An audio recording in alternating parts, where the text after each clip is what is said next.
Not for a few years, not for a generation. For 400 years, there was no widely recognized prophetic voice in the tradition Israel had known.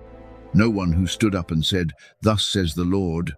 No one who carried the weight of that ancient calling, the calling that had run unbroken from Moses, through Samuel, through Elijah, through Isaiah, through Jeremiah, all the way to the quiet and precise voice of this one man. And then, nothing. 400 years of nothing. That is longer than the United States has existed as a nation, longer than the distance between the first pilgrims landing on American soil and the world you are living in tonight. Generation after generation of ordinary people trying to maintain an extraordinary faith in the silence left behind by the last voice they trusted. Tonight, we meet the man who spoke last. He did not call fire from heaven. He did not part a sea or raise the dead or stand before a king with a staff in his hand. He sat down with an exhausted people and asked them questions they did not want to answer. And then he made a promise that would take 4 centuries to keep. His name is Malachi, and before this night is over, you will understand why the silence he left behind was not the absence of God. Christians who came after him would look back across those 400 years and see something that the people living through them could not see from the inside. They would see preparation. They would see a story moving toward a moment. They would see the darkness before a particular and unrepeatable dawn. But you cannot understand the dawn without first sitting in the dark. So settle in. The fire is low. The night is quiet. And this is where the story begins. Chapter 1. The world Malachi walked into. There is a particular kind of exhaustion that does not come from suffering. It comes from something harder to name than suffering. It comes from having survived, from having been rescued and rebuilt and restored, and then waking up one morning to discover that the miracle you lived through has become ordinary, that the fire which once burned in your chest has settled into something quieter and colder. Not gone, exactly, but no longer warm enough to change anything. That is the world Malachi walked into. And to understand why that matters, we need to travel back to a moment that would have felt, to the people living through it, like the greatest reversal in the history of their nation. In the year 538 before Christ, something happened that no one in the ancient world could have predicted. Cyrus the Great, king of Persia, issued a decree. He told the Jewish people, who had been living in exile in Babylon for nearly 50 years, that they were free to go home, free to return to the land their ancestors had walked, to the city their fathers had built, to the ruins of the temple that had been the center of everything they believed about who they were and who God was. They went home. In waves, over decades, they returned. The temple was rebuilt and dedicated in the year 515 before Christ. Ezra came from Babylon carrying the law and a burning conviction that the people needed to return not just to the land, but to the God of the land. Nehemiah came and rebuilt the walls of Jerusalem in 52 days, which was the kind of thing that made even the enemies watching from outside stop and reconsider what they were dealing with. There were reforms. There were renewals. There were moments of genuine, collective, weeping repentance. The kind where entire communities stood in the open air and confessed and started over. And then the ordinary returned. This is the part of the story that no one likes to talk about, because it is the part that is most recognizable. The part where the extraordinary becomes routine, where the miracle of return becomes the daily inconvenience of living in a city that still needs so much work. Where the rebuilt temple becomes just the building you walk past on your way to the market. Where the God who brought your ancestors home through the wilderness becomes the God you remember to thank occasionally, if things are going well, and quietly blame when they are not. By the time Malachi appears, scholars estimate we are somewhere between 450 and 430 before Christ. Ezra's reforms are a generation old. Nehemiah's walls are standing, but his energy and authority are not what they were. And the community that had wept and promised to be different has largely, gradually, without any single dramatic decision, drifted back to something close to where it started. The priests are offering God their leftovers. Men are breaking their most intimate promises for more convenient arrangements. The tithes that were meant to sustain the community are going unpaid. And underneath all of the practical failures, there is a theological exhaustion that Malachi will name with a precision that is still startling when you read it. The people are saying, in words and in behavior, if not always out loud, what is the point? Now here is what makes Malachi unusual among all the prophets of Israel. He does not open with a vision of fire or a throne room or a valley of dry bones. He does not announce himself with the kind of imagery that signals something cosmic and overwhelming is about to happen. He opens with a conversation. The Book of Malachi is structured as a series of disputes. God makes a statement. The people push back. God answers the pushback.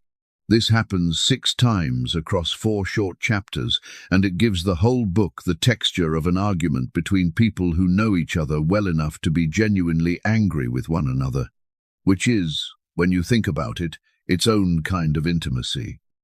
Scholars have long debated whether Malachi is even a proper name.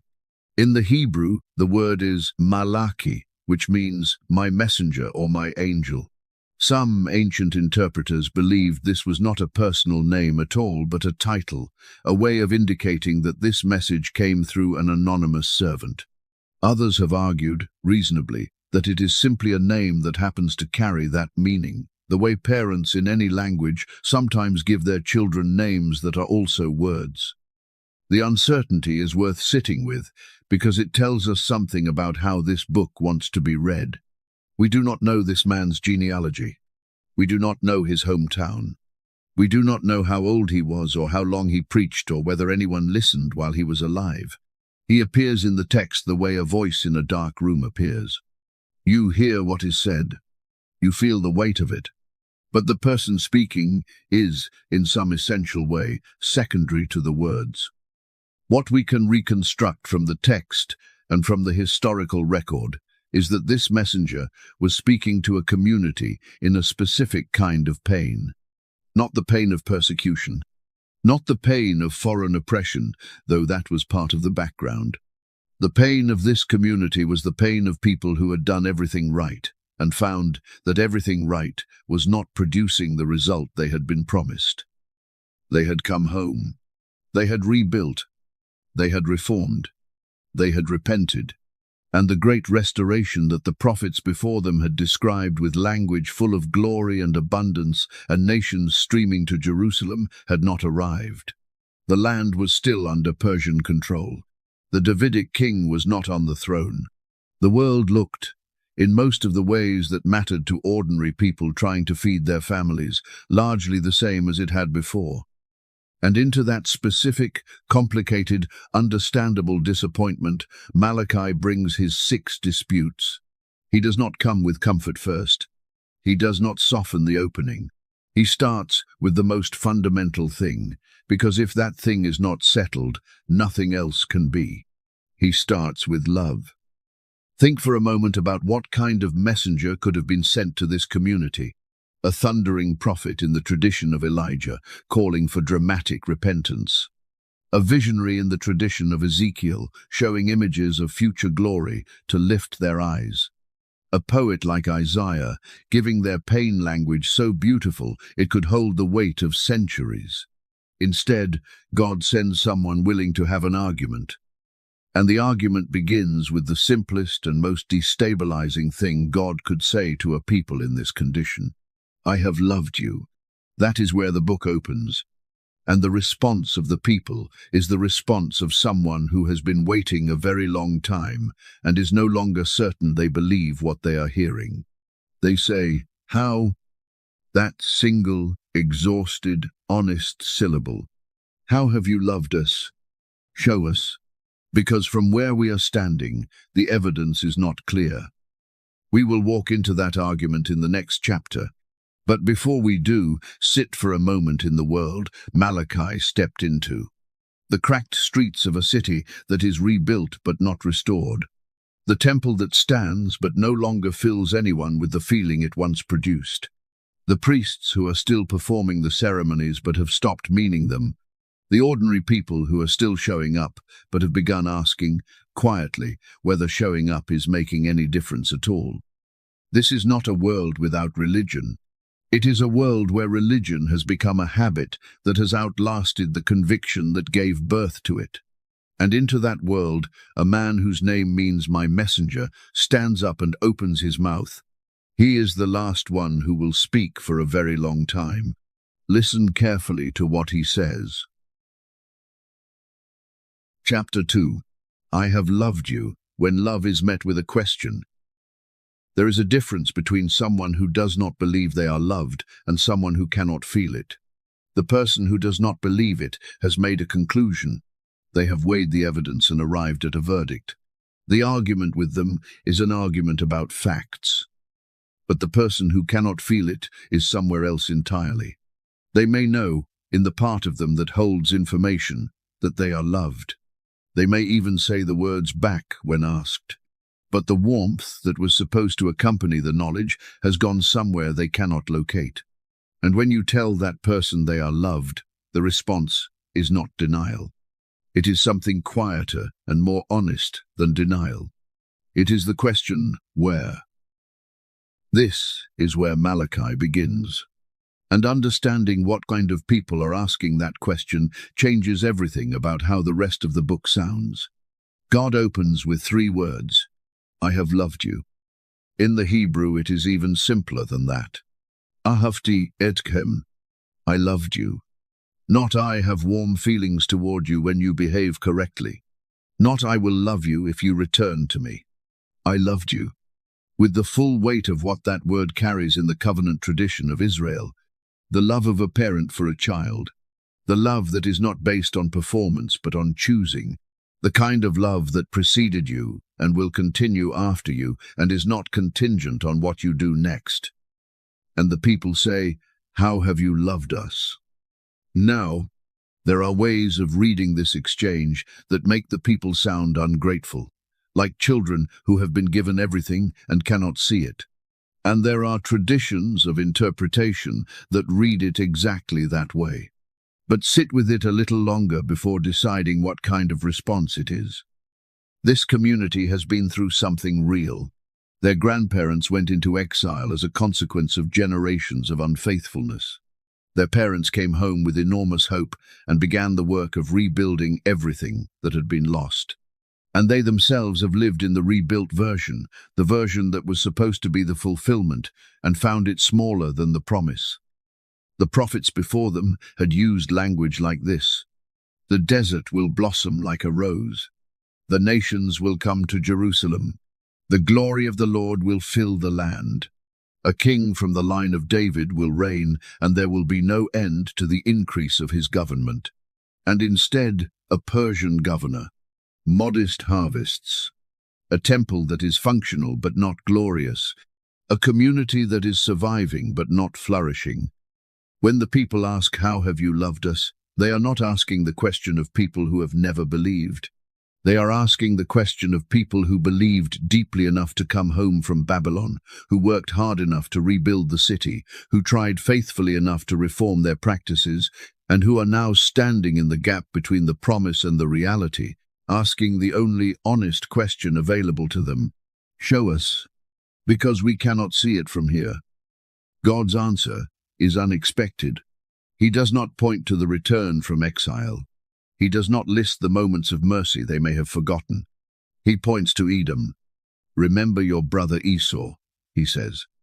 I have loved Jacob, but Esau I have hated. This answer has troubled readers across many centuries, and rightly so, because it is not the answer a person in pain wants to hear. When you are hurting and you ask someone whether they love you, the last thing you want is for them to start talking about someone else. But follow the argument carefully, because it is more precise than it first appears. It is worth noting that interpreters across different traditions have read this passage in genuinely different ways. Those in the Reformed theological tradition have often understood the language of love and hate here as pointing to divine election, the sovereign choosing of one people over another before either had done anything to deserve it. Others have read it as a reference to the historical fates of two nations rather than a statement about the eternal destiny of individuals. Still others see it as covenant language, where to love means to choose and commit and remain, and to hate means to step back from that commitment. The honest answer is that all of these readings have serious scholars and centuries of reflection behind them, and the full weight of what is being said here has been debated for a very long time. What all serious readings agree on is this: Esau is not just an individual in this text. He is the ancestor of Edom, and the history of Edom, by the time Malachi is writing, is the history of a nation that has made choices leading it, step by step, to desolation. The text says Edom's territory has been laid waste and given over to jackals of the wilderness. God is pointing to outcomes and asking the people to look at them honestly. Look at where your brother is. Look at where you are. You are still here. You still have the temple, the covenant, the promises. Your brother, who walked away from all of that, is in ruins.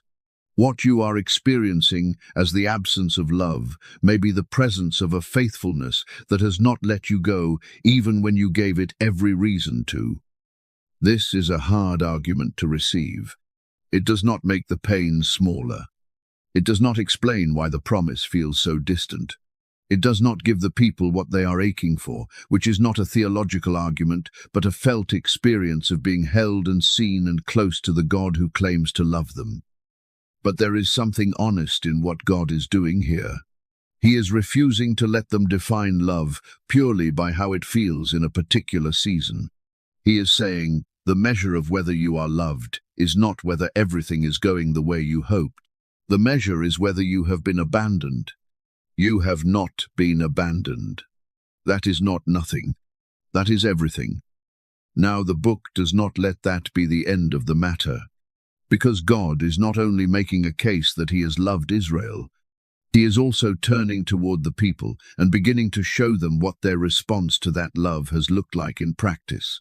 And this is where the argument moves from the theological to the uncomfortably specific. The priests, the ones who are supposed to be closest to the sacred, the ones whose entire vocation is to maintain the space between the holy and the ordinary and help the people approach God in a way that is true and alive. They have begun to treat their role as a function rather than a calling. They are offering what is left over, what could not be sold, what no one else wanted. They are going through the forms of worship while their hearts are pointed elsewhere. And God uses an image that lands with the practical bluntness of someone who is done with polite language. Try offering that to your governor, he says. Try bringing your blemished animals to the Persian official who controls your food supply and your safety, and watch his reaction. You already know he would not accept it. You would not dare insult him that way. And yet you bring it to me without hesitation. The contrast is not about the governor being more important than God.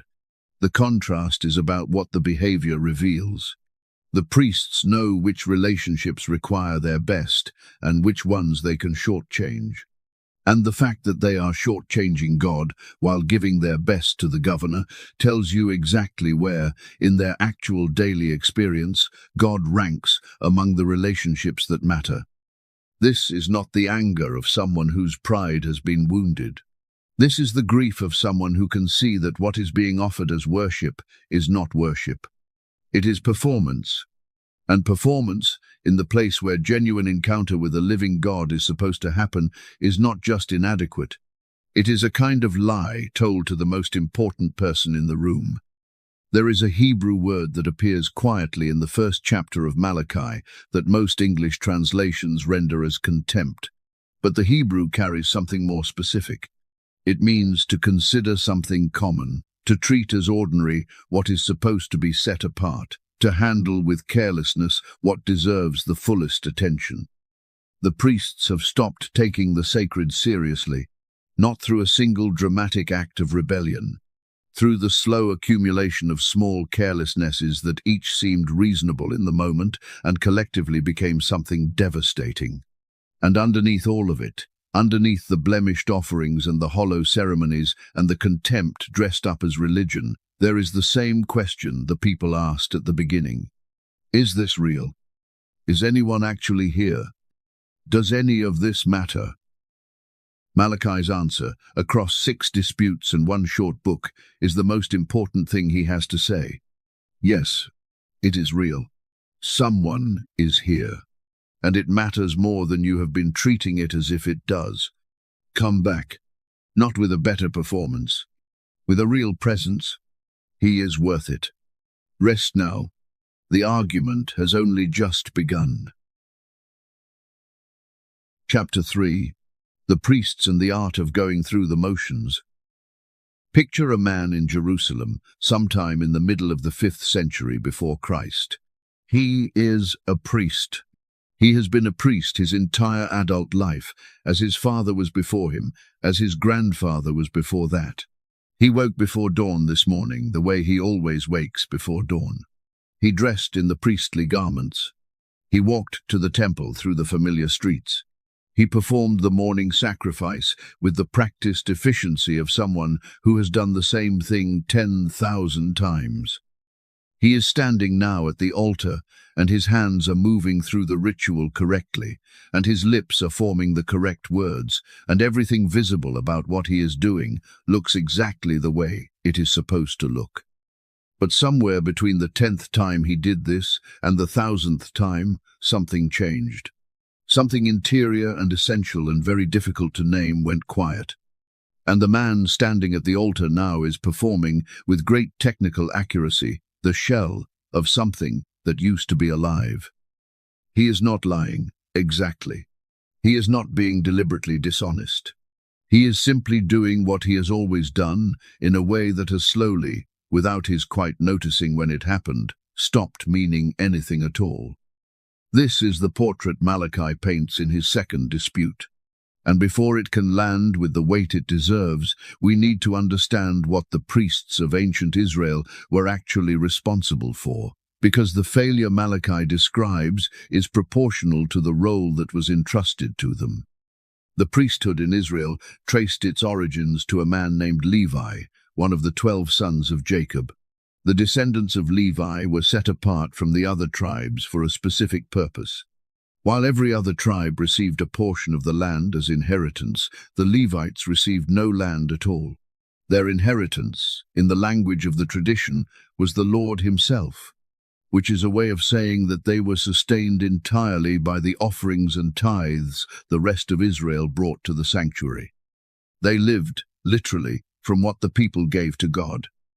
Within the Levites, the priests were a more specific subset, the descendants of Aaron, Moses' brother, authorized to perform the most sacred functions at the altar. They offered the sacrifices. They burned the incense. They maintained the lamp that was never supposed to go out. On the Day of Atonement, described in the 16th chapter of Leviticus, the high priest alone entered the most holy place, the inner room behind the curtain, and stood in the presence of God on behalf of the entire nation. In the theology of ancient Israel, what happened at the altar was understood to be real in the most consequential sense of that word. The atonement was real. The access to God that the priestly system provided was understood to be the difference between a people who could approach their God and a people who could not. And the priests were supposed to be more than technicians of the sacred. They were supposed to be teachers. The tradition describes the Levitical priests as responsible for instructing the people in the law, for preserving and transmitting the knowledge of God from one generation to the next. When someone in Israel had a question about what the law required, they went to a priest. The priests were, in the most comprehensive sense, the keepers of the connection between God and the people.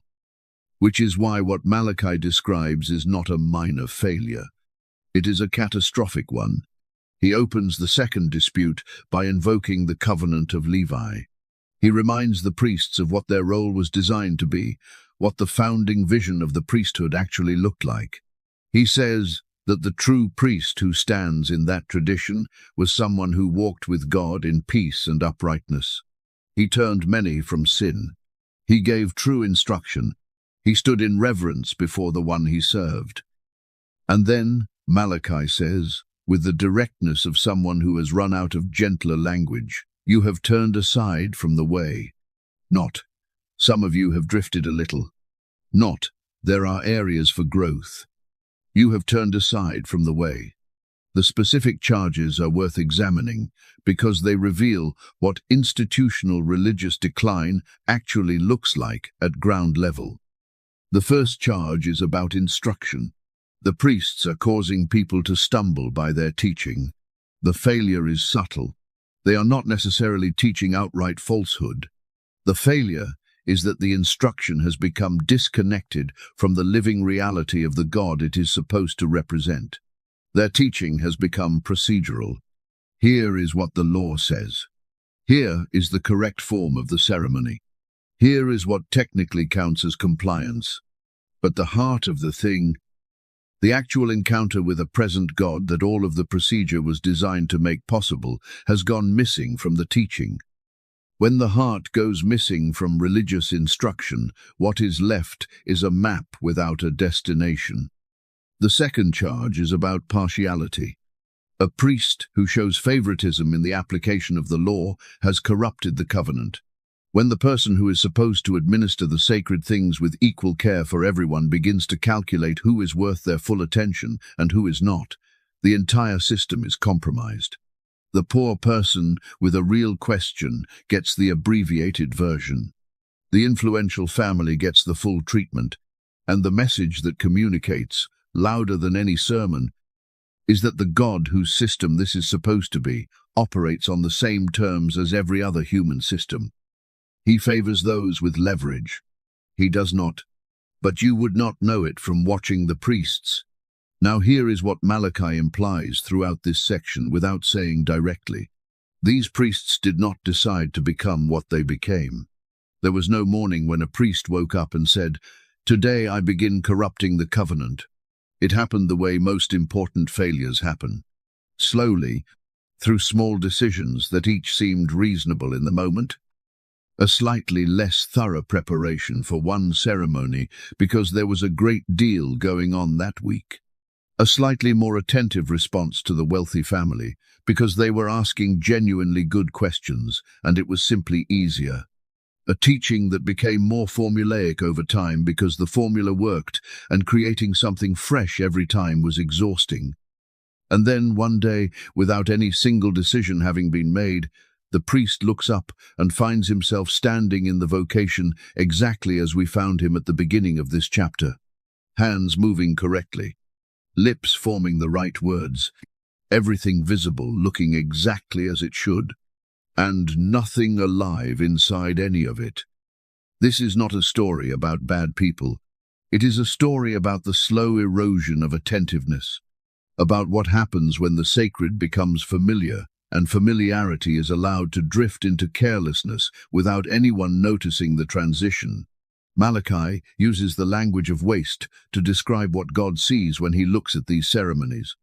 It is the strongest possible way of saying, what you are doing in my name is not what you think it is. I am not receiving what you believe you are offering. And yet even here, the conditional remains open. If you will not listen, if you will not take it to heart, then the curse comes. The if is still there. The possibility of turning back has not been closed. What God is doing with this hard language is not punishment. It is intervention. The kind a physician performs when the patient has been successfully ignoring the symptoms and the symptoms are getting worse. The harshness is not cruelty. It is the last available tool of someone who needs the other person to stop and actually pay attention. Take it to heart. That phrase appears more than once in the opening chapters of Malachi. To take something to heart is not the same as to understand it intellectually. To take something to heart means to let it reach the interior of you, the part that lives underneath the professional function and the social role and the habitual response. to let it disturb you where you actually live. The priests had become very skilled at processing information about God without letting that information reach the interior. They knew the law. They could recite the rituals. They could give you the theology. But somewhere along the way, the pipeline between what they knew and what they actually believed in the deep places had become blocked. What was passing through the blocked pipe looked like religion from the outside and felt like nothing from the inside. Malachi is not asking them to manufacture a feeling they do not have. He is asking them to stop, to sit with the discomfort of noticing what has happened, to take seriously, perhaps for the first time in a long time, the possibility that the God they are performing rituals for is actually present, actually watching, actually capable of being honored or dishonored by what they bring. Because if that is true, everything changes. The altar is not a stage. The ceremony is not a performance. And the God receiving it is not an audience that will applaud regardless of what is offered. He is present. He is real.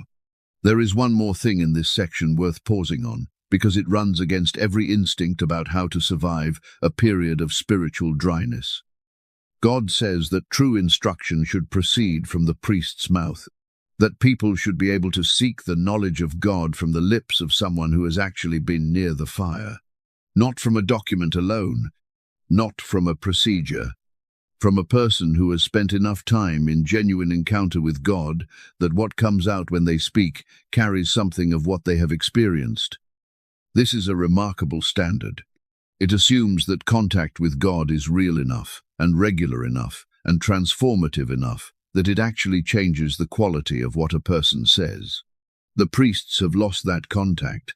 What comes out of their mouths now is truth without warmth, instruction without encounter, the correct words spoken by someone working entirely from memory. Malachi is asking them to go back to the fire, not to perform going back, not to simulate the warmth, to actually go, because what was real in the beginning is still real now. The fire has not gone out. The God who made the covenant with Levi is the same God speaking through Malachi in this moment. The access has not been revoked, but you have to actually show up to it, not as a function, not as a role, not as the man whose hands are moving correctly while his interior is somewhere else entirely. As a person who believes, in the place where believing actually happens, that what they are approaching is real. That is where Malachi leaves the priests. And it is the same place he leaves everyone who has ever gone through the motions of something that used to be alive. The fire is still burning. Go back to it. Chapter 4. Have we not all one Father? Faithfulness in the ordinary. Every great theological argument eventually lands somewhere unexpected. You expect it to stay in the realm of doctrine and ceremony. You expect it to operate at the level of institutions and the large movements of sacred history. And then suddenly it steps through a door, and you find yourself in the smallest possible space. Not a Templar, not a throne room, a home, a table, the face of someone who trusted you. That is what happens in the third dispute of Malachi. The subject changes. The stakes do not. We need the historical context before we can hear this correctly, because without it the passage sounds like something it is not. In the years following the return from Babylon, one of the most significant social pressures on the Jewish community was the pressure of assimilation. They were a small people in a large empire. The surrounding cultures were present, influential, and in many ways more prosperous and better connected than the returned exiles. Intermarriage with the surrounding peoples was not simply a romantic or personal matter. It was a complex social and economic reality with significant implications for property, family identity, and community cohesion. Ezra and Nehemiah had both dealt with this directly, and dealt with it in ways that modern readers often find difficult. There were painful separations. It was disruptive. It carried its own moral complexity. But underneath the social and political dimensions, Malachi is pointing to something more fundamental. He is pointing to what happens when a person makes a promise to another person and then, for reasons of convenience or social calculation, breaks it. He uses a word that appears only a handful of times in the Hebrew scriptures. The word is bagad. It means to act treacherously, to deal with someone in a way that violates the trust they placed in you. It is not a neutral word. It carries the full weight of what it means to be entrusted with something precious and to handle that entrusting carelessly. The specific situation Malachi is addressing is this. Men in the community are divorcing the women they married when they were young, women who are part of the covenant community, in order to take wives from surrounding cultures who offer better social positioning. The reasons are not difficult to imagine. Advancement, business connections, the practical calculus that always sounds reasonable from the inside and always looks like betrayal from the outside. Malachi makes an observation about these divorces that is unlike almost anything else in the prophetic tradition. He says that God was a witness to the covenant made between a man and the wife of his youth, not a distant observer. A witness, present at the moment of promise, invested in its keeping, aware of its breaking. Think about what that means. Every promise you have ever made to another person was made in the presence of the one who holds you to your word. Now I want to be careful here, because this passage has sometimes been used in ways that Malachi does not intend and that do real harm. This is not a passage about keeping people confined in dangerous situations in the name of covenant faithfulness. The specific failure Malachi is naming is a particular and recognizable one. The abandonment of a faithful person for someone more useful. The betrayal of vulnerability for the sake of opportunity. The principle underneath the specific situation is not that relationships never end. It is that the promises we make to other people are witnessed, and that breaking them because the calculation has changed is a form of the same faithlessness that corrupts everything else Malachi is describing. Before the specific accusation, Malachi opens with a question that frames everything that follows. Have we not all one Father? Has not one God created us? This is not a rhetorical flourish. It is the foundation of the charge. We are not strangers to each other. We are not competitors sharing a territory. We are members of a family. We were made by the same God. We share a common Father. And if that is true, then how we treat each other is not a matter of personal preference. It is a matter of what kind of children we are proving ourselves to be. The parent who sees one of their children treat another with betrayal does not simply feel sorry for the one who was wronged. They grieve the fracture in the family. They see in the betrayal something about the character of the one who betrayed. God sees the broken promises of Malachi's day that way. Now Malachi says something that has generated more discussion than almost any other line in the book. The Hebrew is complex enough that scholars across different traditions have translated and interpreted it in different ways. Some render it as God hates divorce. Others argue the text is better read as God hates the one who sends away treacherously, emphasizing the act of betrayal rather than the legal mechanism. Still, others focus on the Hebrew word that appears alongside a word for violence, suggesting that what God hates is the wound inflicted on the one who is abandoned rather than the legal act itself. What all serious readings share is this. God is not indifferent to what happens in the most intimate relationships of his people. He is present. He is watching. He cares about what happens to the person who trusted and was betrayed. That is not comfortable for someone who has broken a promise, but it is an enormously important word for someone who has been on the receiving end of one. If you have ever been the person left behind when you became inconvenient, Malachi has something specific to say to you tonight. God saw it. God was the witness to the covenant that was broken, and what was done to you was not invisible. Malachi then adds an observation that ties the personal back to the theological with a directness that is almost jarring. The prayers are not being answered. The offerings are going up and coming back down. The altar is covered with tears and weeping and groaning, and God is not responding with the favor the people are expecting. And the reason, Malachi says, is not mysterious. You are asking God to bless you from the altar while breaking the promises you made in front of that same altar to the person who trusted you most. The connection between what we do in the sacred space and what we do in the ordinary space of daily relationship is not a metaphor in Malachi. It is a structural reality. These things are joined. What you do at home with the person who trusts you most cannot be sealed off from what you experience in the place where you seek God. The altar knows what happened at the table. Guard yourself in your spirit. That phrase appears twice in this short section, not as a command to more religious activity, as an invitation to the kind of interior attentiveness that notices before the drift becomes irreversible, when faithfulness is starting to slip, when the calculation is beginning to feel more sophisticated than the promise, when the convenience of walking away has started to feel more real than the cost of that walking away to the person being left. Guard yourself before the small permissions stack on top of each other, before the rationalizations build into something that makes the betrayal feel like the only reasonable option. Before the person who trusted you is standing in the gap between the promise and what you actually did, asking the same question that runs through the entire book of Malachi. How have you loved me? Show me, because I cannot see it from here. We are capable of making other people ask that question. We are also capable of deciding not to. The night is long.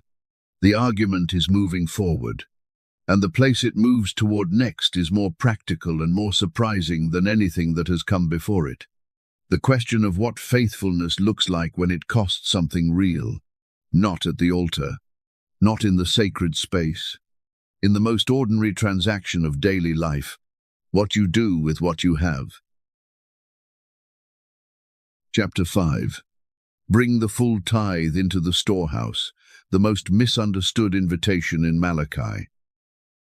There is a sentence in the Book of Malachi that has been quoted from more pulpits, printed on more offering envelopes, and used in more fundraising appeals than almost any other sentence in the entire Hebrew Scriptures. You have probably heard it. You may have grown up hearing it. You may have complicated feelings about it, depending on how it was used and whether those feelings are warm or something closer to a quiet resistance you have never quite put into words.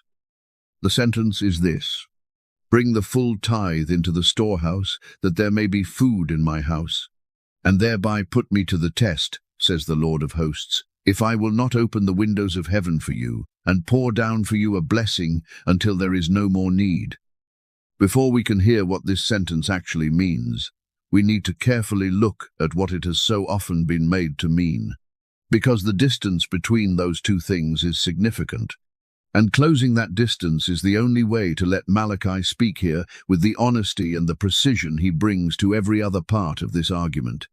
We begin where all good interpretation begins, with the world the words were spoken into. The tithe in ancient Israel was not primarily a financial transaction. This is the first and most important thing to understand. The economy of Israel in the 5th century before Christ was agricultural. The primary unit of wealth was not money but produce. Grain, wine, oil, livestock. The things the land produced when it was worked faithfully, and the rains came at the right times. The laws of Moses actually describe more than one form of tithe, and scholars of the Hebrew text have long distinguished between them. There was a tithe designated for the Levites, described in the Book of Numbers, because the Levites had no land, and therefore no harvest of their own. There was a tithe brought to the central sanctuary for the great festival celebrations, described in the book of Deuteronomy, where the community would eat together before the Lord. And every 3rd year, there was a tithe designated specifically for the widow, the orphan, and the foreigner living among the people, also described in Deuteronomy. 3 distinct expressions of the same underlying principle. The produce of the land was not simply personal wealth. It was communal resource, and a portion of it belonged, by covenant obligation, to those who could not provide for themselves. When Malachi uses the word storehouse, he is pointing to the rooms built into the temple complex where this produce was collected and from which it was distributed. The storehouse was not a place where God kept his personal wealth. It was a community infrastructure, a food system, the mechanism by which the covenant community ensured that the people within it who could not provide for themselves were not abandoned. When the tithe was not brought, the storehouse was empty. And when the storehouse was empty, real people did not eat. Real Levites abandoned the temple and went looking for agricultural work because there was nothing for them in the place they were supposed to be. This is not speculation. The book of Nehemiah describes exactly this happening. Nehemiah returns to Jerusalem after a period of absence and finds the storerooms emptied and the Levites scattered. The house of God, he says, has been forsaken. That is the situation Malachi is addressing. Not a spiritual practice that has become casual, a community support system that has collapsed, real people going without because the community has stopped honoring its obligations to its most vulnerable members. Now we can hear the accusation with its full weight.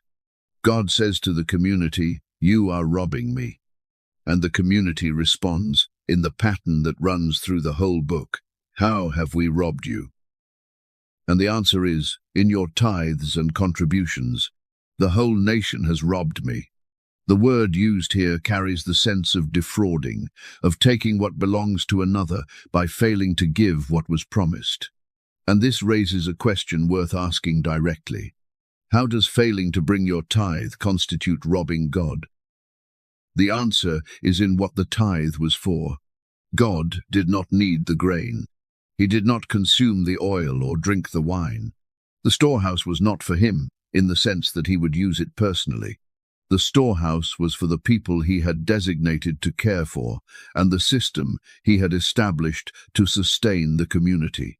When you failed to bring the tithe, you were not withholding something from an abstraction.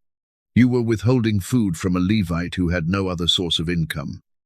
You were withholding sustenance from a widow who had no other safety net. You were failing specific, identifiable human beings who the covenant had promised would be cared for. And because God had identified himself with that system, to undermine the system was to rob him. This matters enormously for how we hear what comes next. Test me in this, God says. See if I will not open the windows of heaven and pour out a blessing so large there will not be room enough to receive it. This invitation to test God is genuinely unusual in the biblical record. Throughout the scriptures, testing God is consistently presented as a form of faithlessness, a demand for proof that reveals a lack of trust. The Israelites in the wilderness tested God and were rebuked for it. And yet here, in Malachi, God himself extends the invitation. Why? Because the situation is not one of ordinary trust. The community has broken a specific, concrete, practical commitment and is experiencing specific, concrete, practical consequences. The harvests are failing. The crops are being lost. The land is not producing what it should. And the community is looking at these circumstances and concluding, as they have concluded everywhere else in the book, that God is absent or indifferent. God is saying, the connection between your breaking of the system and the system not working is not mysterious. Restore the commitment. Honor the covenant. And then see what happens. Test me. The invitation is not a promise that personal financial wealth will flow to individuals who give 10% of their income to a religious institution. This is the misreading that has done the most damage, and it deserves to be named clearly. Malachi is not addressing private financial transactions between individuals and organizations. He is addressing a covenantal community's collective failure to maintain a system designed to protect its most vulnerable members. The promise attached to the invitation is communal, the land producing, the system functioning as it was designed to function, the curse that came from covenant breaking being lifted when the covenant is honored again. The principle underneath the specific promise is real and worth taking seriously on its own terms. Communities that invest in the welfare of their most vulnerable members tend to be more resilient, more cohesive, and more capable of sustaining themselves over time. The covenant system of ancient Israel was not economically naive. It was a sophisticated social architecture designed to prevent the concentration of resources and the abandonment of the vulnerable that leads, in every human society, eventually to fracture. When the community funds the system works. When the system works, the community flourishes. But there is something else in this passage that goes beyond the economics and touches something deeper. The reason the people in Malachi's community are not bringing the tithe is not primarily financial. If it were simply that they could not afford it, the accusation of robbing would be unjust. The reason is that they have stopped believing it matters. They have stopped believing that the system works, that the God who established it is present and active, that what they contribute makes any real difference to anything. The failure to bring the tithe is a symptom of the deeper crisis that runs through the whole book. The same crisis that produces the question, "How have you loved us?" The same crisis that produces the hollow ceremonies and the empty instruction and the broken promises at the table. The crisis of people who have stopped believing in their bones that any of this is real. And God's response to that crisis is not a theological argument. It is an invitation to practical action. Stop thinking about it. Do it, and then look at what happens. This is a profoundly honest approach to the relationship between faith and action. Because God understands something about human beings that we sometimes forget about ourselves. We do not always think our way into new behaviors. Sometimes we have to act our way into new understanding. Sometimes the conviction does not come before the action. Sometimes it only comes after. Sometimes the only way to find out whether something is true is to act as if it is true and observe what follows. Test me. Not achieve certainty and then act. Act and then see. There is a freedom in this that is lost when this passage is reduced to a fundraising text. It is not primarily a demand. It is an invitation. God saying to a discouraged and skeptical community, "I know you have stopped believing. I know the faith has gone cold and the promises feel distant. But before you walk away entirely, try this one thing. Honor the commitment. Restore what was broken. And see what happens when the community starts functioning the way it was designed to function." The windows of heaven. In the agricultural imagination of the ancient world, this phrase pointed to the mechanism by which rain came. The heavens opened. The rain fell. The land produced. The harvest came in. The storehouse filled. The community was sustained. That is the promise. Not supernatural financial windfalls delivered to individual accounts. The ordinary miracle of a world working the way it was designed to work when the people in it treat each other the way the covenant calls them to.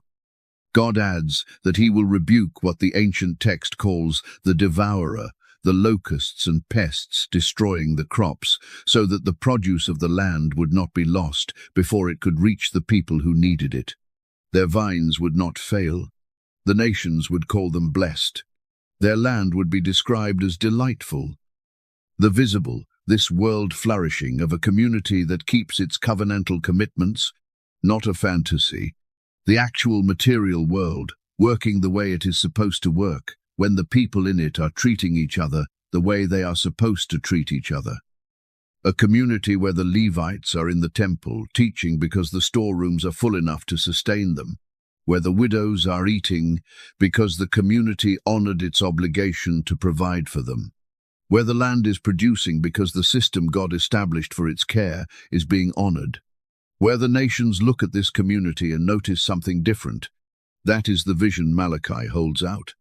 Not individual wealth, community health. And the door to that vision is not a theological breakthrough or a moment of spiritual intensity. It is a practical act of bringing what you owe to the system that sustains the people you belong to.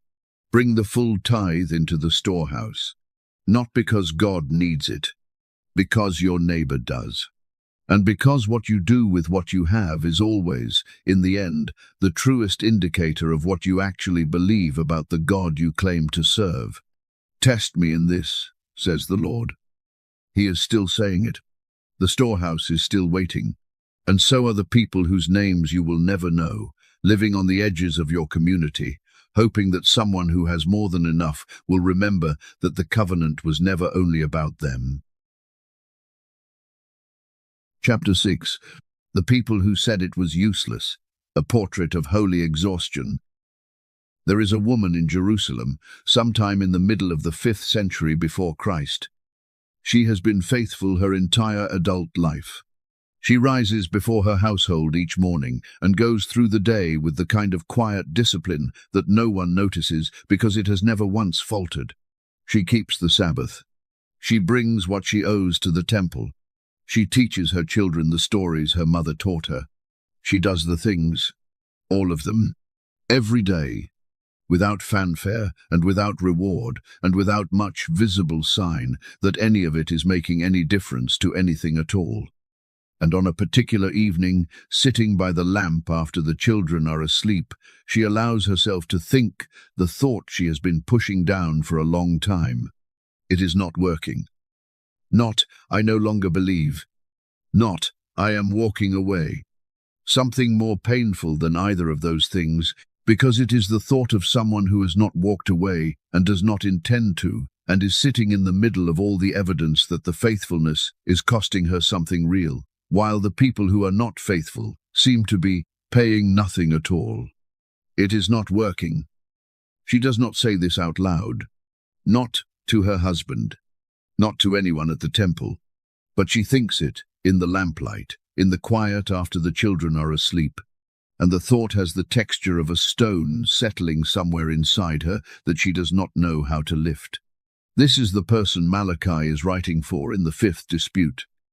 And what gets said in this dispute is so honest, so raw, and so recognizable to anyone who has ever sat in the lamplight with that particular stone in their chest, that it deserves more careful attention than it usually receives. The community speaks, and what they say is not a declaration of atheism. It is not a formal renunciation of the covenant.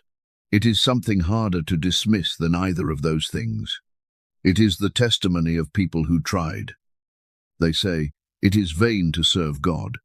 What is the profit of our keeping his charge or of walking in mourning before the Lord of hosts?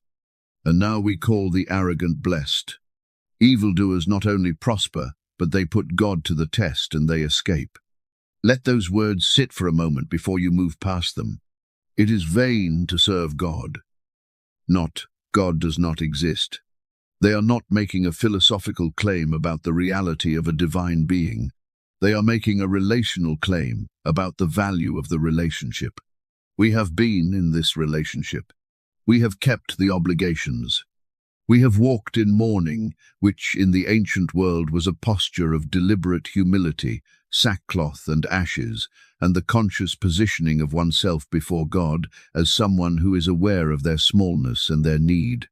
We have done the things, and the things have not produced what the things were supposed to produce. And meanwhile, the people who are not doing the things seem to be doing fine. The arrogant ones, the ones who are not keeping the charge, the ones who are living without reference to the requirements of the covenant and treating the promises as if they do not apply to them. Those people appear to be flourishing. This is one of the oldest and most persistent challenges to faith. It has a formal name in the theological tradition, theodicy, the question of why the wicked prosper and the righteous suffer. But Malachi is not presenting it as an intellectual puzzle to be solved in a classroom. He is presenting it as a lived experience, as the thought of a woman by a lamp at the end of a long day of faithful, invisible, unrewarded effort. It is not working. No. What is important to notice before we hear the response is this. The people who are saying it is vain to serve God are not, In the context of this book, the corrupt priests, or the faithless husbands, or the people who have been withholding the tithe, they appear to be the group that has actually been trying. The ones who took the covenant seriously enough to feel the sting of its apparent ineffectiveness. The ones who are not complaining from a position of comfortable distance, but from the exhausted interior of genuine effort. You cannot feel cheated by something you never invested in. The depth of the disappointment tells you the depth of the investment. And this matters enormously, because the response that comes to this complaint is not a rebuke. It is not a correction.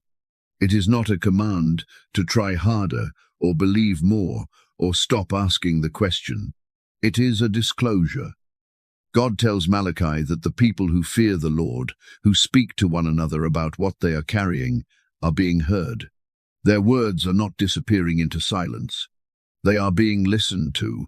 And more than that, a book of remembrance is being written before God for those who fear him and esteem his name.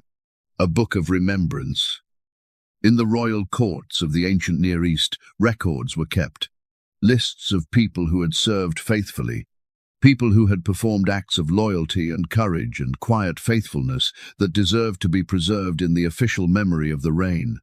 To be written in the king's record was to be recognized, to be seen, to be held in a relationship with the crown that persisted even when the individual act of faithfulness was long past and unwitnessed by anyone still living.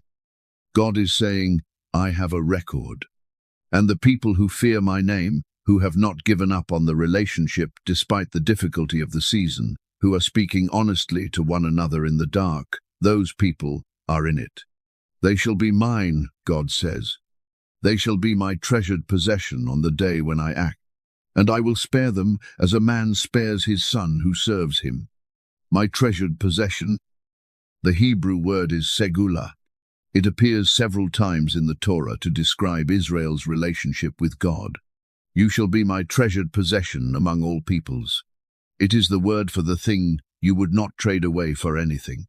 The thing you keep not because it is useful, but because it is yours, and you love it. Not a possession in the sense of property, a possession in the sense of something held close, something protected, something valued beyond its function. God uses this word for the people who have been faithfully, quietly, unspectacularly trying to maintain their faith in a season when maintaining faith does not seem to be paying off. The woman by the lamp. She is not invisible. She is not forgotten. She is written down. Now I want to stay with something in this passage that is easy to read past because it seems like a small detail.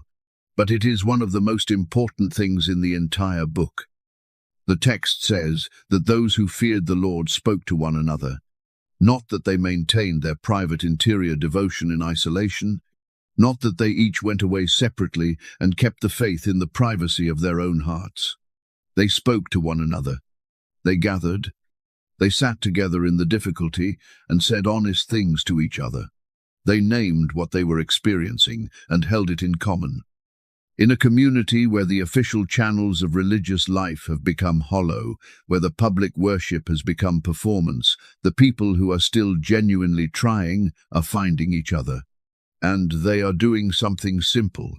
They are talking, not organizing, not producing, not performing a more authentic version of the religion for an audience, just speaking honestly with one another about the God they are having trouble finding, and the faith they are having trouble sustaining, and the reality they are trying to hold on to, even as it keeps slipping through their hands.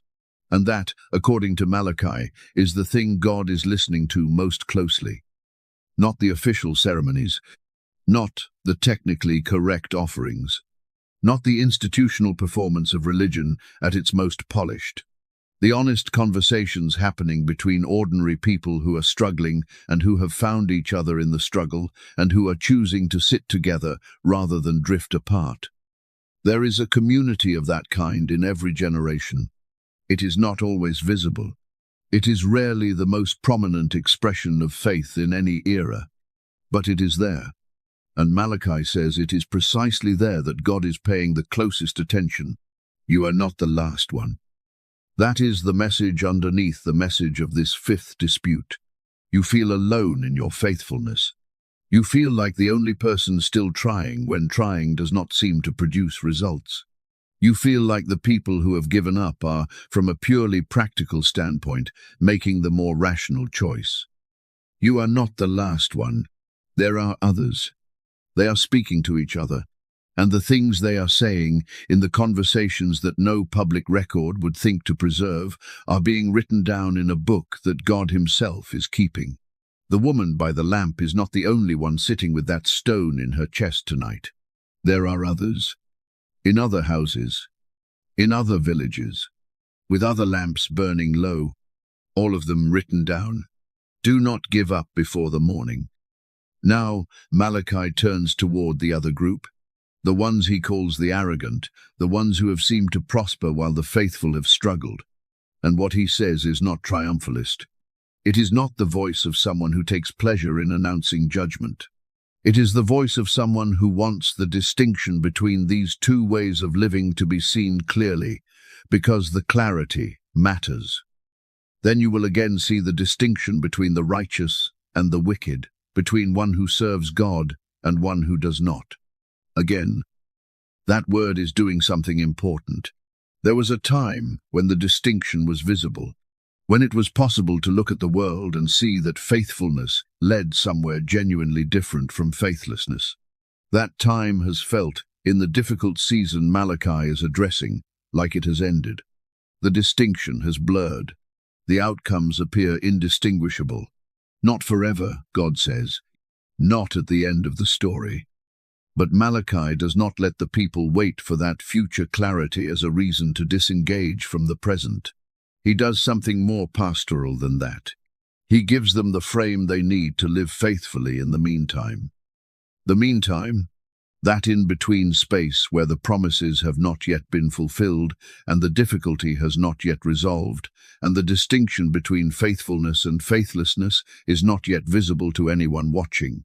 The space where most of us spend most of our actual lives of faith. How do you live there without losing yourself? You find the people who fear the Lord. You speak to them honestly. You let the record of your honest conversation be written somewhere you cannot see. You hold on to the word segula, treasured possession, not useful instrument, not impressive performer, treasured possession. And you do not let the apparent prosperity of those who have given up become the measure of whether faithfulness is worth it. Because the measure of whether faithfulness is worth it is not visible yet.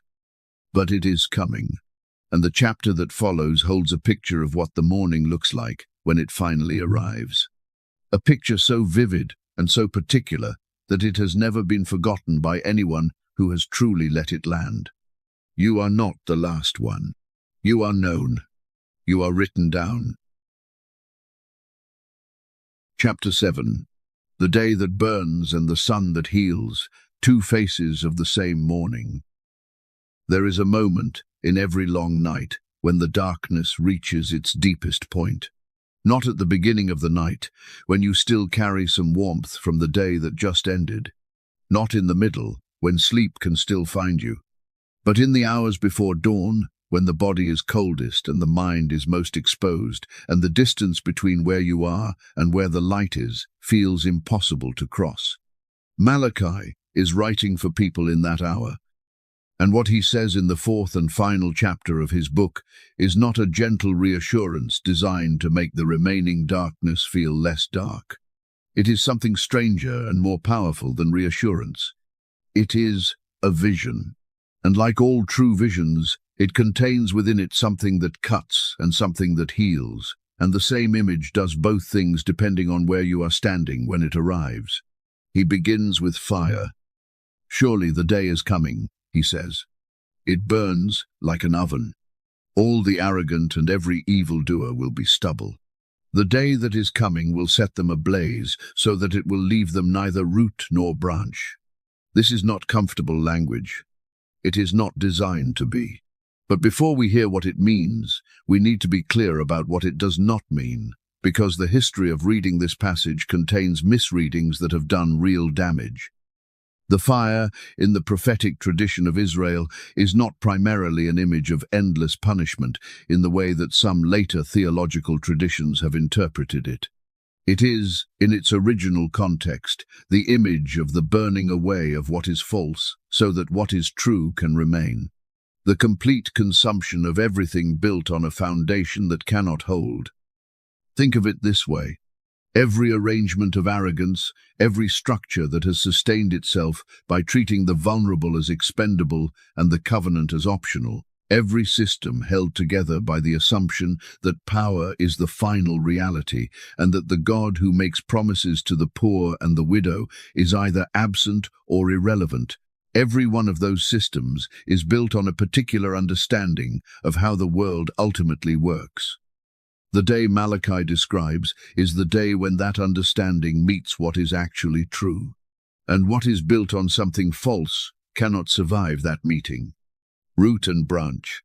Nothing left to sustain it. Not because God is vengeful, but because what was never real cannot persist when reality arrives in its fullness. That is the fire. And now, without pause, without transition, Malachi turns to the other image. But for you who fear my name, the Sun of Righteousness shall rise with healing in its wings. For you, two words that change everything that came before them. The same day, the same dawn, the same arrival of ultimate truth into the world. But for the people who have feared the name of God, who have spoken to one another in the dark, who are written in the book of remembrance, for those people that day does not arrive as destruction. It arrives as sunrise, the sun of righteousness.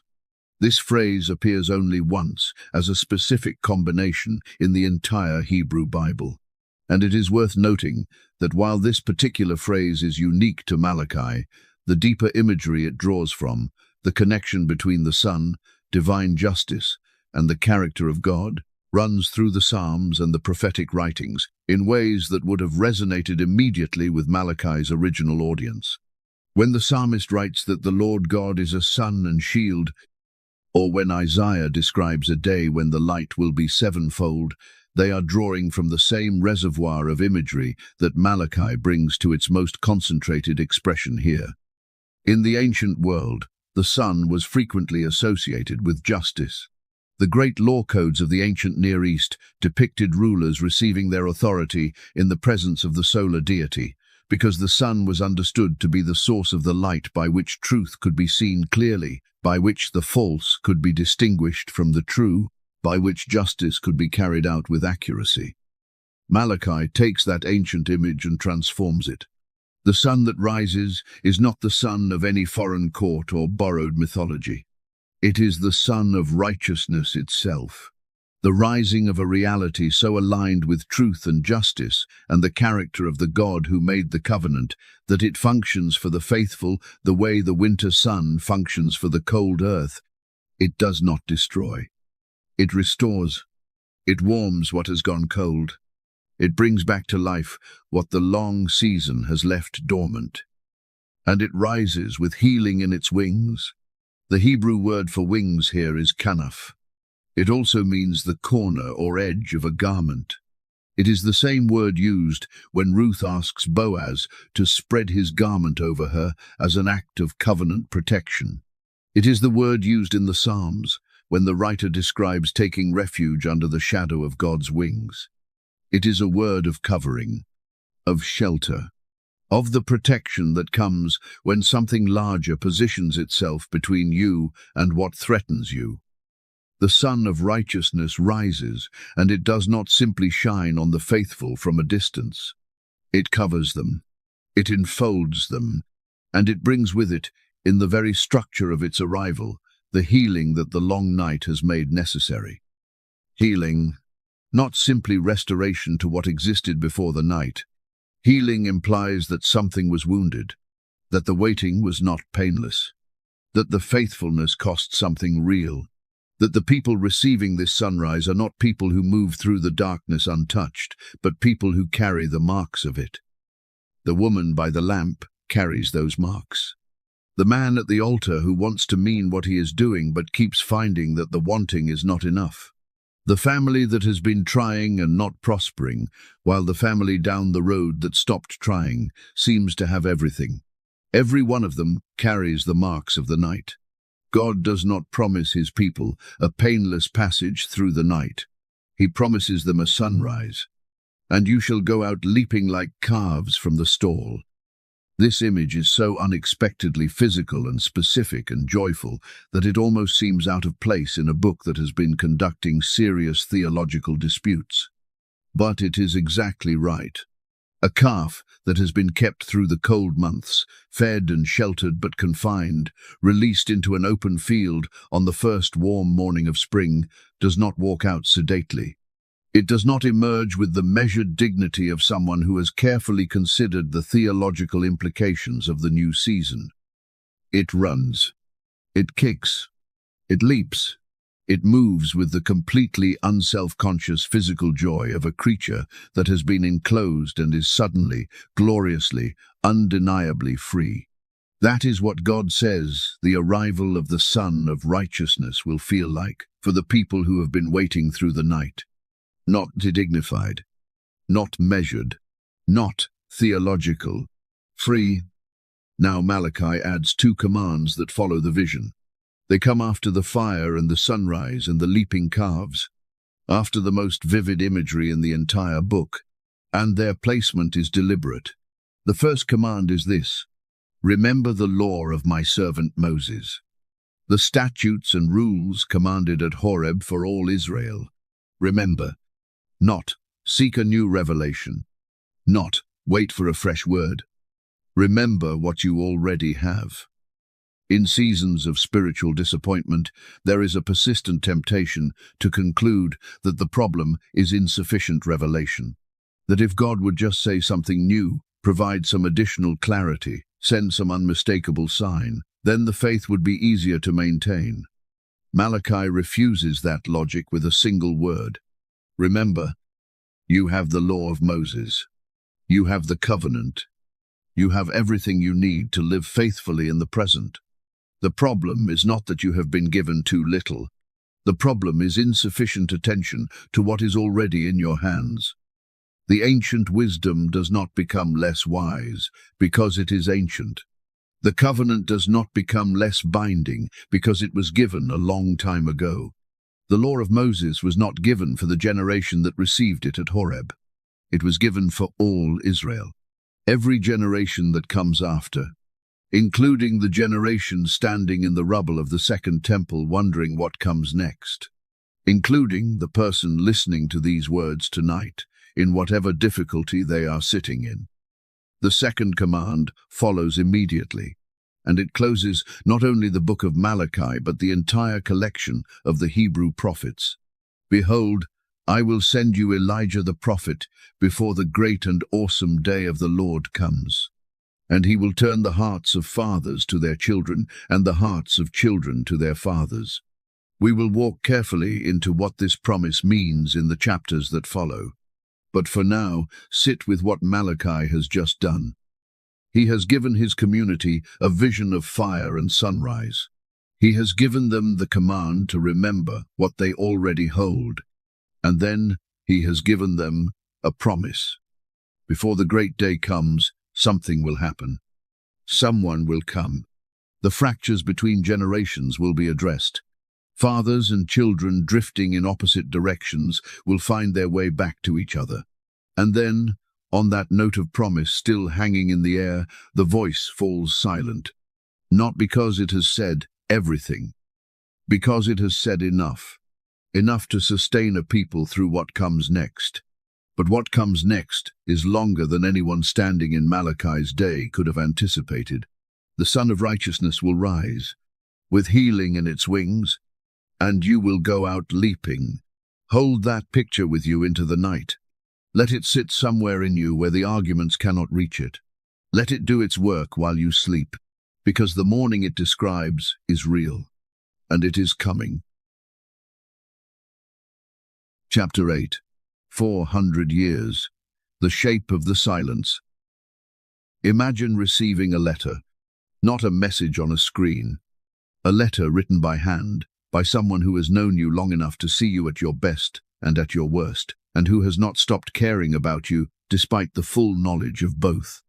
You read it slowly. You feel the weight of it. You sit with the final sentence for a long time after you have finished. And then the letter ends. And there is no next letter. Not for a week. Not for a month. Not for a year.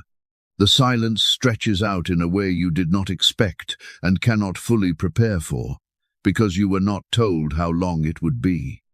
Only that it would eventually end. Only that someone was coming. Only that before the great and awesome day arrived, there would be a voice, but the voice does not come. Not in this generation. Not in the next. Not in the lifetimes of the children who were read the letter, or the grandchildren who were told about it, or the great-grandchildren for whom it had become tradition rather than living memory. This was the situation that Malachi's closing words created for the community that received them. To walk honestly through those 400 years, we need to look at what was happening in the visible world during all of that time. Because the silence did not occur in a historical vacuum. It occurred in the middle of one of the most turbulent periods in Jewish history. And the people living through it had no map. They could not see from the inside what the silence was moving toward. They could only feel how long it was. When Malachi finished speaking, the Persian Empire still controlled the land of Israel. That empire had been, on balance, relatively tolerant of Jewish religious practice. Cyrus had issued the decree of return. Later Persian rulers had supported the missions of Ezra and Nehemiah. The community had struggled, but it had struggled with the freedom to maintain its covenant identity, to practice the law of Moses, to operate the temple in Jerusalem. Then, in the year 333 before Christ, everything shifted. A young Macedonian king swept through the Persian Empire with a speed and completeness that astonished the ancient world. Within a decade, Alexander had conquered an empire stretching from Greece to the borders of India. And with his military victories came something historians consider more transformative than any battle: the deliberate spread of Greek culture, language, and ways of thinking into every territory he touched. This process is called Hellenization, and for the Jewish community, it was an existential challenge unlike anything that had come before it. The Persians had conquered them politically, while largely leaving their culture intact. The Greeks offered something more subtle and in some ways more dangerous. They offered an alternative that was genuinely attractive. The Greek world was sophisticated and educated and cosmopolitan. It had philosophy and theatre and a way of organizing public life that seemed, to many Jewish people, particularly the wealthy and educated, more advanced than the ancient covenant traditions of their fathers. The pressure to assimilate was not primarily external, in the way that persecution is external. It was internal. The pressure that comes when the world around you is offering something that looks, in almost every practical dimension, more functional and more desirable than what you have. When your children come home asking questions about Plato and wondering why the old ways matter to people who seem to have moved beyond such things. Different segments of the community responded in different ways. Some embraced Hellenization. Some resisted it completely. Many navigated a complicated middle path that satisfied no one fully and cost them peace in both directions. Then, in the year 167 before Christ, something happened that pushed the tension past the point of navigation. A Greek ruler named Antiochus IV, who called himself Epiphanes, meaning the God manifest, but whom his opponents called by a different name, meaning the madman, decided to resolve the problem by eliminating Jewish practice entirely. He prohibited the observance of the Sabbath. He outlawed circumcision.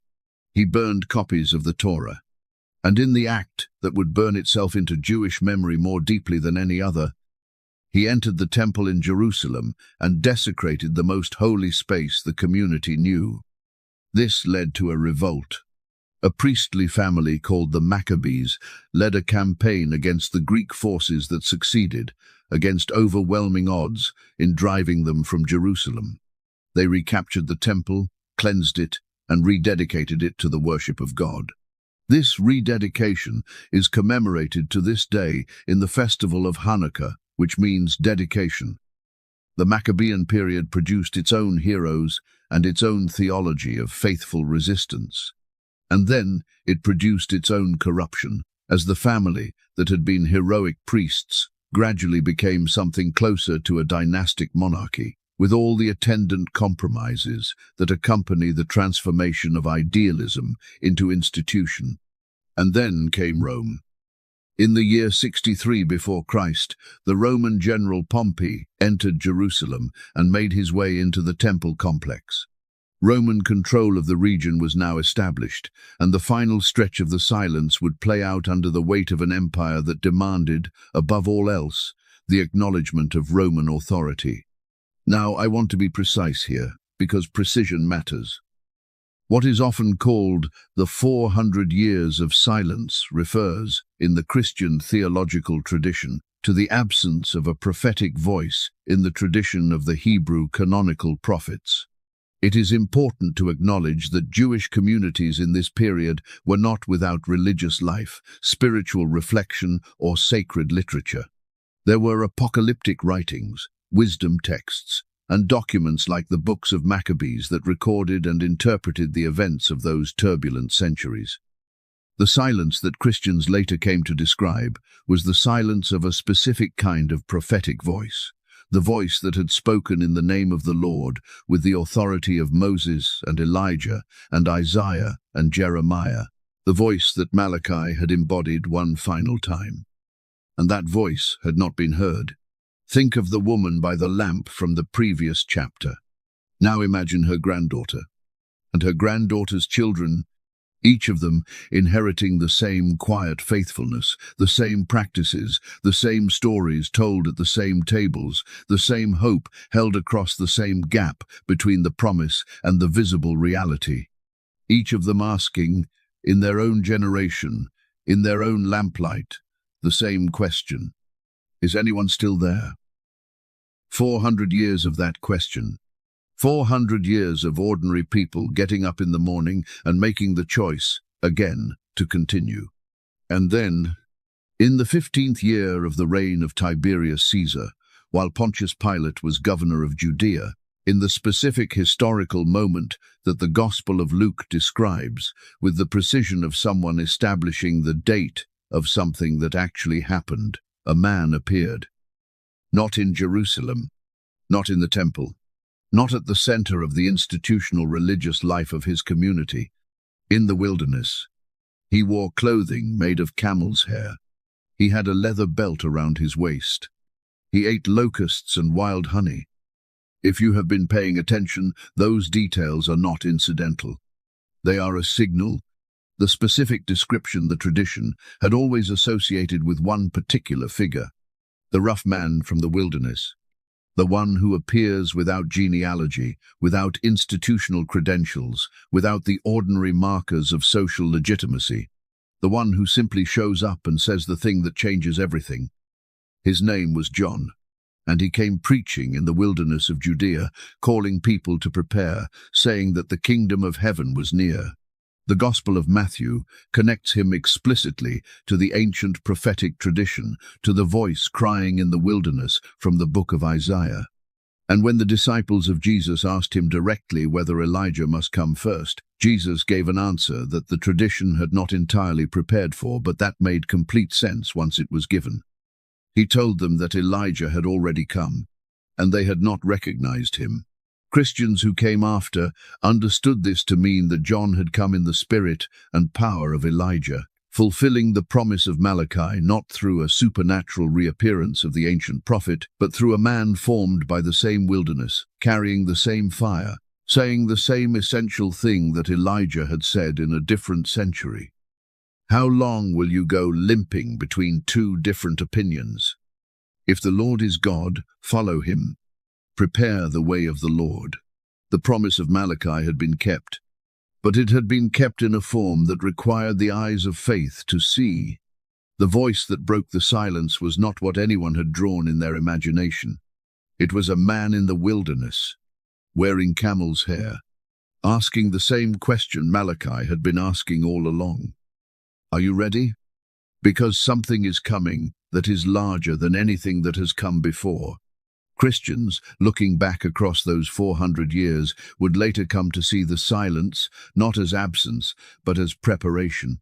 As the long inhale before the word was spoken again, this time not through a prophet, but as something the tradition had not had adequate categories for in advance.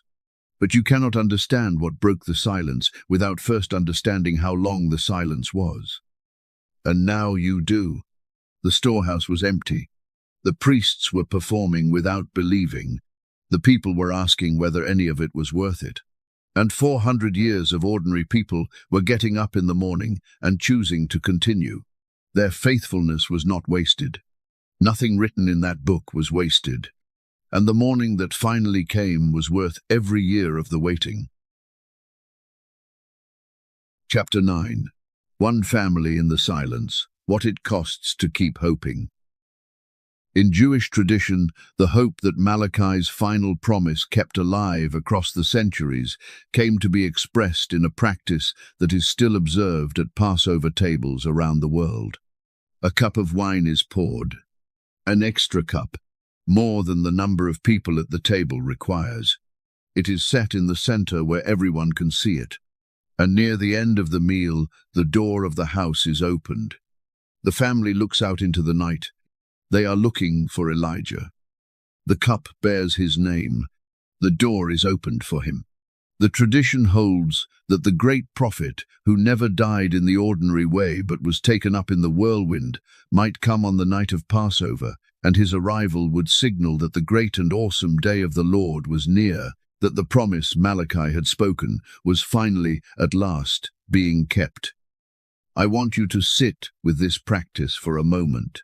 Not as a piece of religious trivia, but as a window into something deeply human about how faith survives a long silence. Every year, the cup is poured. Every year, the door is opened. Every year, the family looks out into the darkness of whatever lane or street or alley their house opens onto. Every year, there is nothing there. And every year, the door is closed again, the meal is finished, and the family goes to bed. And then, the next year, the cup is poured again.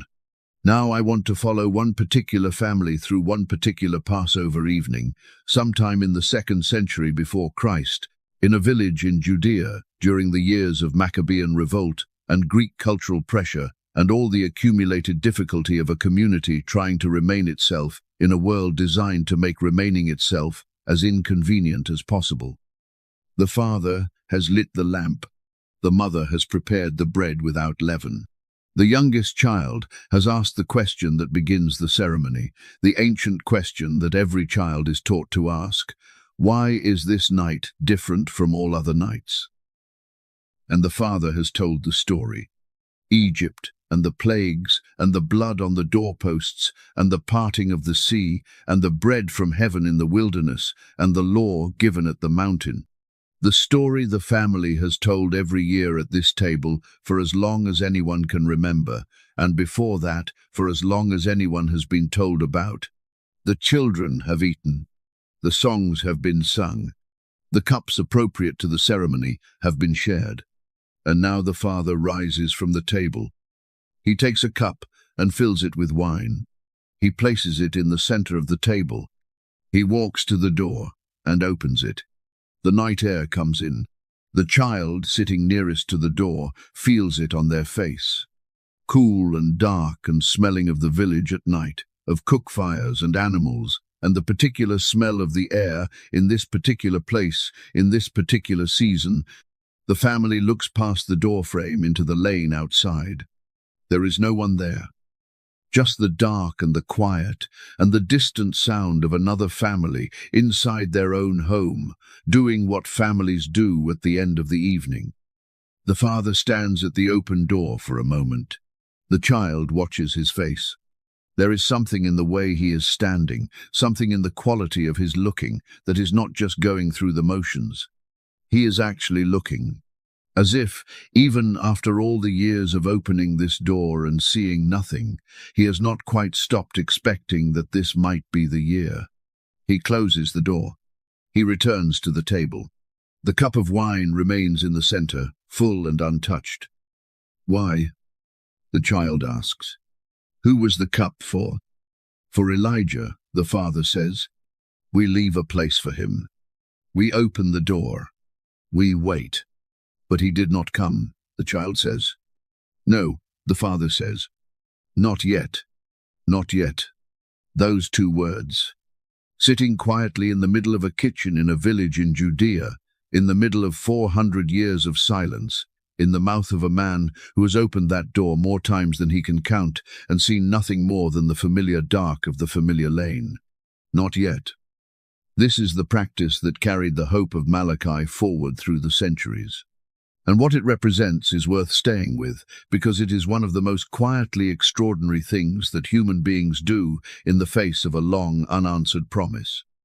The cup is poured not because the family is certain, not because the evidence is unambiguous, not because the waiting has been short or the faith has been easy or the promise has shown any visible signs of being kept in the form that was expected. The cup is poured because pouring it is what faithfulness looks like when the promise is all you have. It is the physical act of saying, I still believe you are coming. I do not know when. I do not know what form it will take. I have opened this door more times than I can count. But I am pouring the cup anyway. I am opening the door anyway. I am teaching my children to ask about it anyway. Not yet is not the same as never. I want to stay in this kitchen a little longer, because there is something here that the more formal theological discussions of this period often miss. The people who maintained Jewish faith and practice and covenant identity through those 400 years were not, for the most part, extraordinary individuals performing dramatic acts of heroic faith. They were ordinary families sitting around tables in ordinary villages, telling a story they had inherited, performing practices whose origin reached back further than anyone in the room could personally remember, maintaining a way of life in the middle of cultural pressure and political occupation and the grinding, ordinary difficulty of simply keeping a household alive and a community coherent. They were not doing it because the evidence was unambiguous. They were doing it because the story was true and the practices were theirs, and the cup belonged on the table, even when the one it was poured for had not come. This is the kind of faith that Malachi was writing for. Not the faith of the mountaintop experience, though that faith has its place. Not the faith of the dramatic moment when fire falls from heaven, or a sea parts, or a voice speaks from a burning bush. The faith of the table. The faith of the annual repetition of a story that is old enough to have been doubted 1,000 times and true enough to have survived every doubt. The faith of the cup poured for someone who has not yet arrived, but who was promised and whose promise has not been revoked. There is something in this that speaks directly to the specific kind of spiritual difficulty that the most serious and honest people in any generation tend to experience.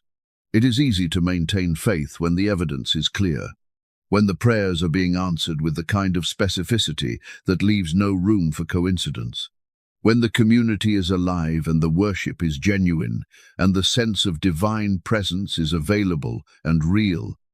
It is something else entirely to maintain faith in the gap. In the years between the last clear experience of the divine and the next one, in the season when the practices feel routine and the prayers feel like they are landing on a ceiling and the community around you is going through motions and you are not entirely sure you are not doing the same. In that season, the cup on the table is not a small thing. It is everything.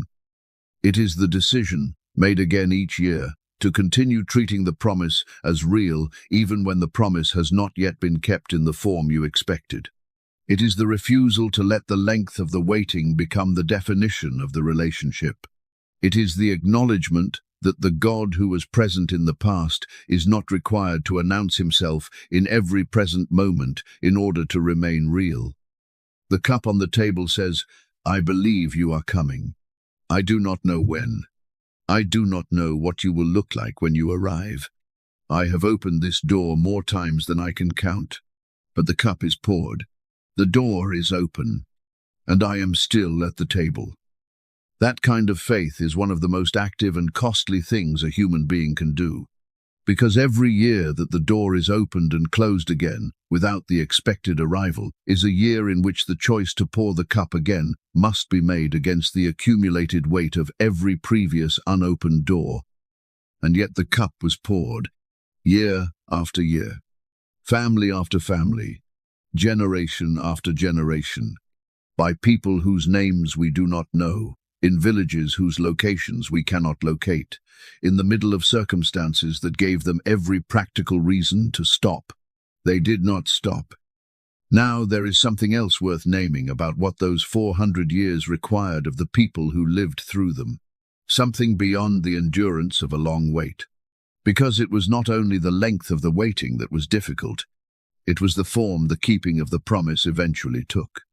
The family waiting for Elijah had a picture: the rough man from Gilead, the one who had been taken up in the whirlwind, the one for whom the place was set and the cup was poured. When the door was opened at Passover, the picture in the mind of the child watching was probably not a man in camel's hair, eating locusts in a wilderness 60 miles away.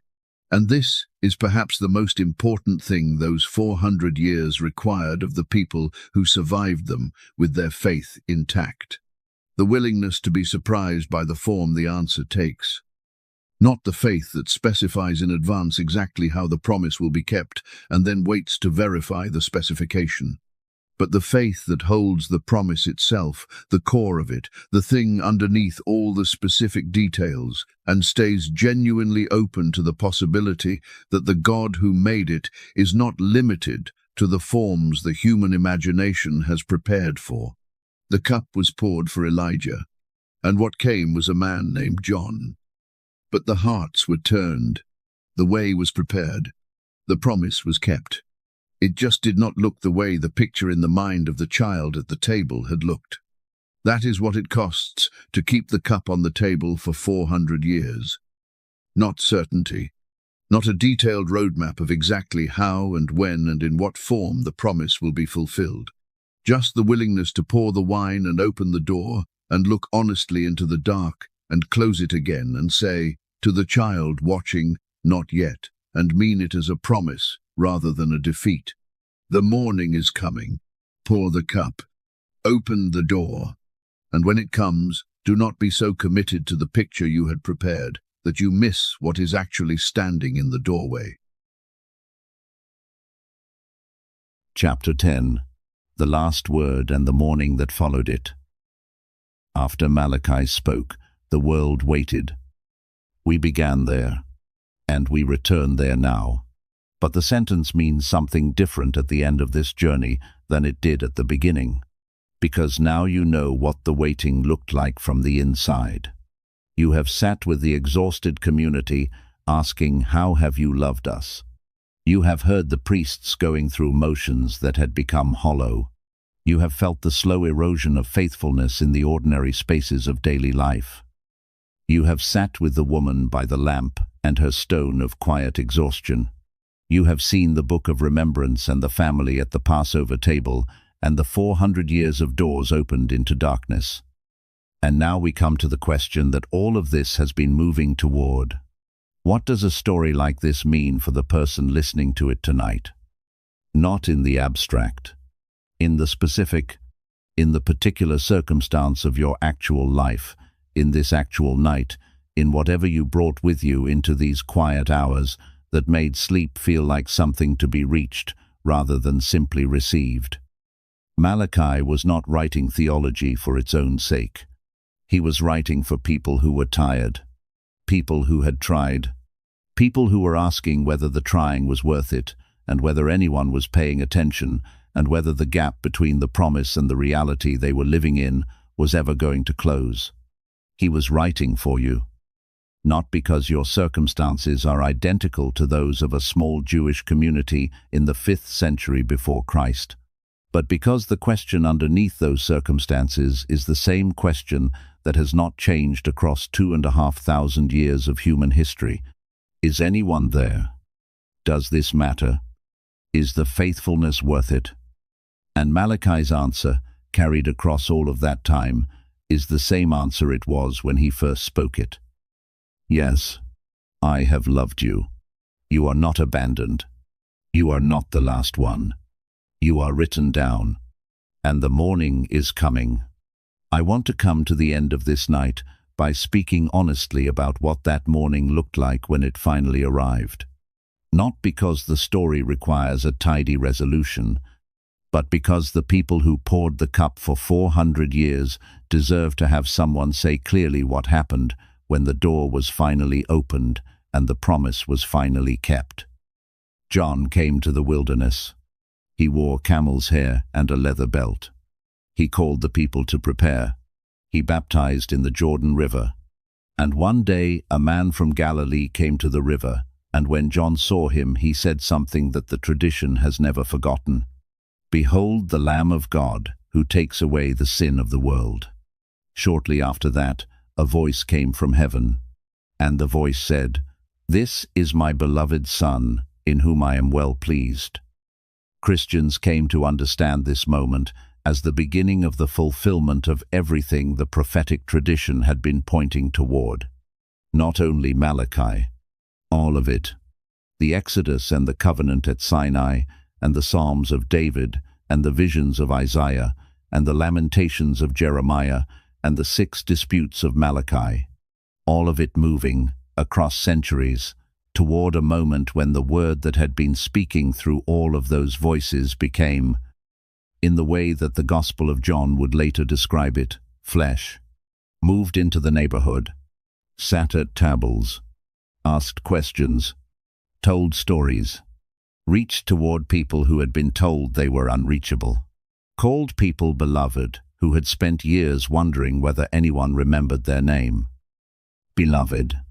I want to hold that word at the end of this long night because it is the word that the entire tradition had been trying to say in every dispute and every vision and every lament and every promise across all of those centuries. You are beloved. Not, you are useful. Not, you are compliant. Not, you have met the standard and earned the designation. Beloved. The word for the person you would not trade away for anything. The word for the one whose name is written in the book, not because of what they have done, but because of who they are, to the one keeping the record.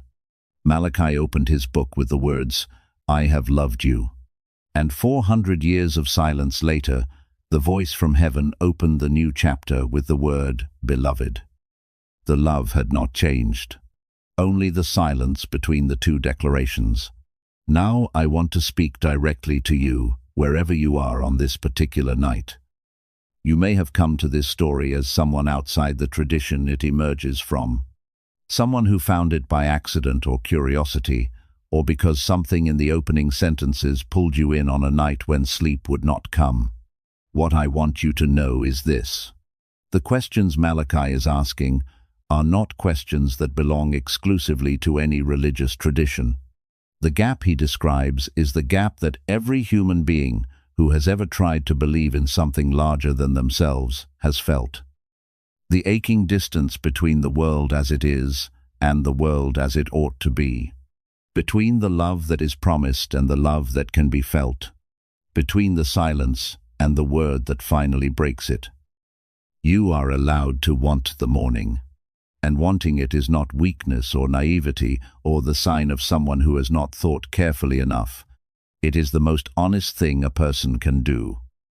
You may have come to this story as someone who has been in the tradition for a long time and is going through a season of silence.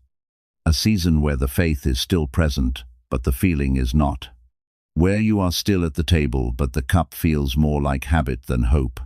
Where you have opened the door more times than you can count, and the lane outside has been dark every single time.